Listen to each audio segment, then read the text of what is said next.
विषैला कैसे हो गया? हाँ, ये सही है। आप तो मुखिया हैं, अब आप ही बताइए हमें क्या करना चाहिए। माँ, इतनी भीड़ क्यों है?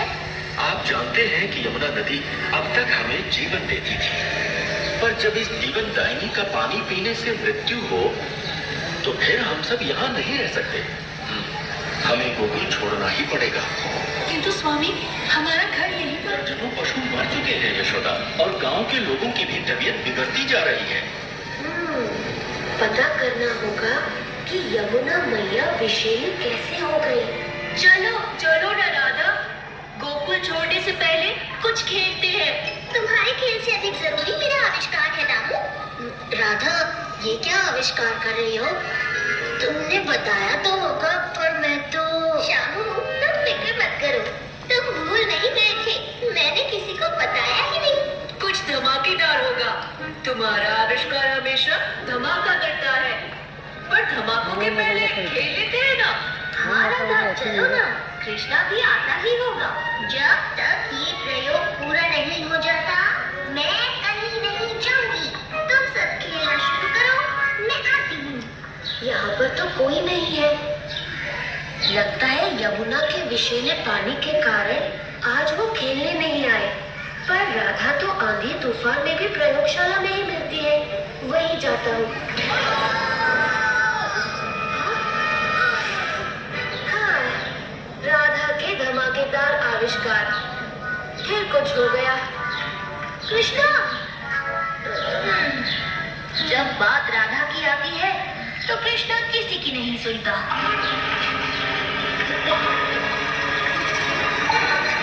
राधा, रुक जाओ कृष्णा।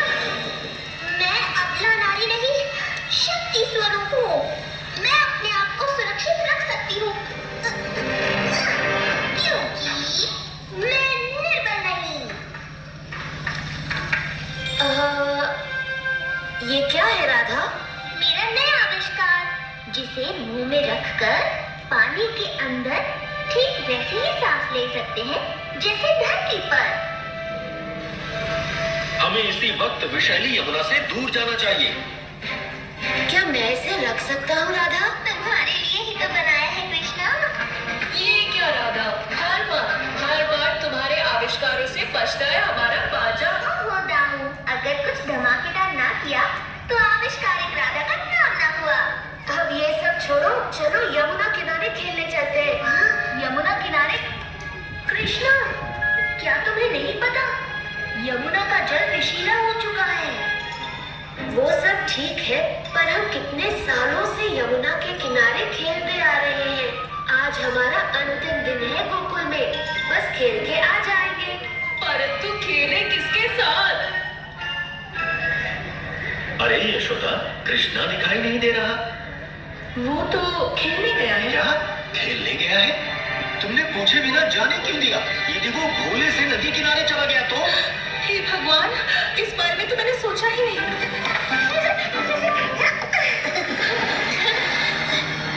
हाँ?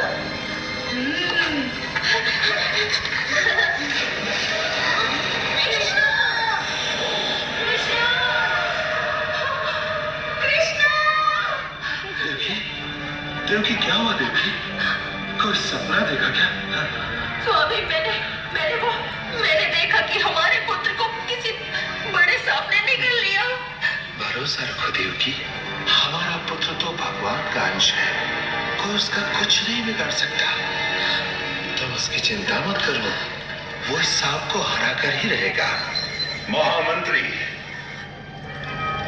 यदि तुम्हारी आज की योजना भी विफल हो गई तो मृत्यु के लिए तैयार रहना।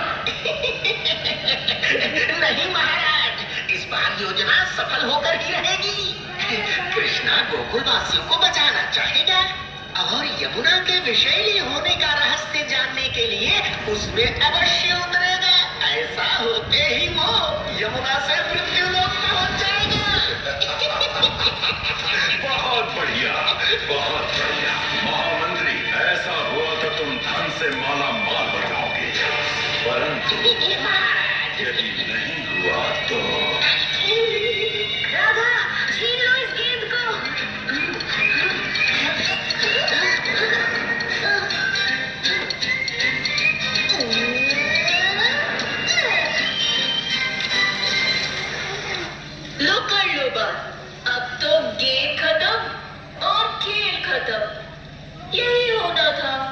गेंद तो गई नदी में, जाकर लेकर आते हैं। ओहो शामू, वापस भूल गए। नदी का पानी जहरीला है, तो हम नहीं जा पाएंगे।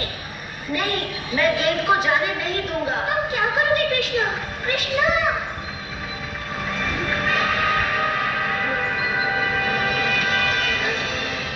मुझे तो बहुत डर लग रहा है। माता पिताजी ने भी चलने की तैयारी कर ली होगी। तो घर चलते हैं। हाँ हाँ कृष्णा, चलो चलते हैं। तुम सब जा सकते हो, परंतु मैं अपनी गेंद लिए बिना कहीं नहीं जाऊंगा।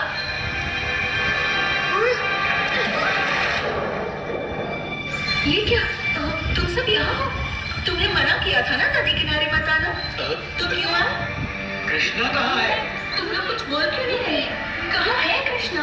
हमारी गेंद यमुना में गिर गई, तो कृष्णा उसे लेने नदी में कूद गया। हम सबने उसे मना किया था, पर वो किसी का सुनता ही नहीं है ना।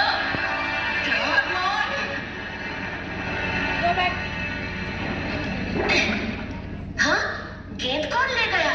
मैंने ली है तुम्हारी गेंद। कौन हो तुम? मैं हूँ कालियाना, सर्प जाति का सबसे बड़ा योद्धा। मुझसे आज्ञा लिए बिना तुमने मेरे स्थान पर आकर बहुत बड़ी भूल की है। गोकुल का दुष्ट बालक, क्या था तेरा नाम? नाम था नहीं, है और हमेशा रहेगा कृष्णा।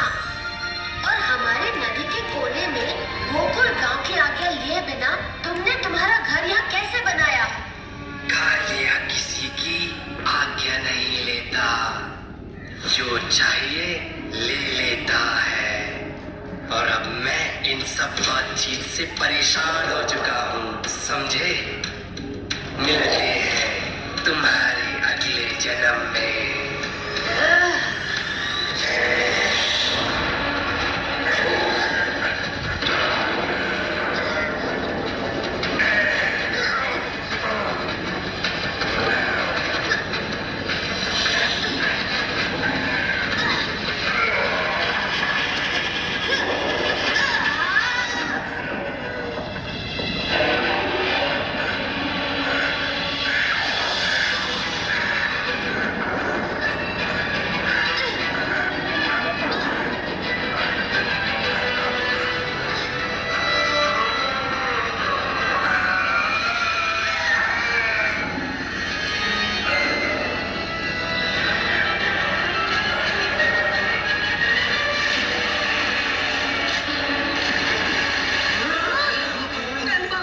कुछ कीजिए ना, बचाइए ना मेरे लाल को, अथवा मुझे नदी में उतरना पड़ेगा।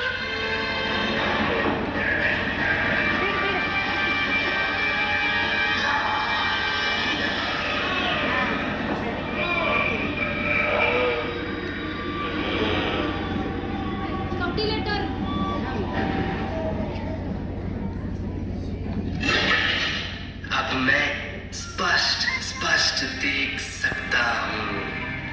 माफ कीजिए देव, मुझे आपको पहचानने में भूल हुई। किसी की बातों में आकर मैं यहाँ आ गया, क्षमा कीजिए। मैं यहाँ से चला जाऊंगा। किसी की बातों में आकर दूसरों के जीवन से खिलवाड़ करना पाप होता है नागराज। मुझे अपनी गलती का बोध हो चुका है प्रभु।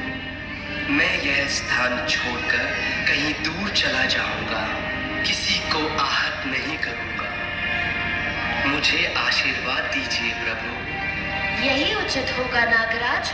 आइए प्रभु, मैं आपको ऊपर लोगों के पास ले जाता हूँ।